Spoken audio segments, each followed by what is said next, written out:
আসসালামু আলাইকুম সুপ্রিয় দর্শক, দেখতে পাচ্ছেন আমাদের নতুন উদ্যোক্তা প্রশিক্ষণ শেষে নিজ হাতে কলম তৈরি করতেছে। এই যেগুলো হচ্ছে বল পেন, এরকম বিভিন্ন কোয়ালিটির কলমগুলো আপনারা তৈরি করতে পারবেন আমাদের এই মেশিনের মাধ্যমে।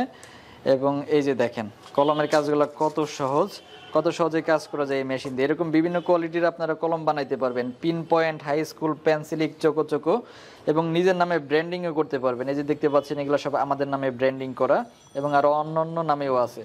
আপনারা চাইলে আপনাদের নামেও ব্র্যান্ডিং করতে পারবেন, প্যাকেটগুলোও নিজে করতে পারবেন। এগুলো সব ব্যবস্থা আমরা করে দিব। ভাই এই জায়গায় কোন কলমগুলো আপনি বানাইছেন? জি, এটা বানাইছি। আচ্ছা, আমাদের একটা কলম দিয়ে লেখা দেখান দেখি ঠিকঠাক আছে কিনা। আচ্ছা, লেখা ঠিকঠাক আছে, এটা তো আপনি নিজ হাতে বানাইছেন না? জি। আচ্ছা আচ্ছা, এই যে দেখেন আমাদের মেশিন দিয়ে কলম তৈরি করছে আমাদের নতুন উদ্যোক্তা। তো যারা আপনারা এই ব্যবসাটি করতে চাচ্ছেন আমাদের সাথে যোগাযোগ করবেন, ভিডিওর স্ক্রিনে দেওয়া নাম্বারে আমাদের সাথে যোগাযোগ করতে পারবেন।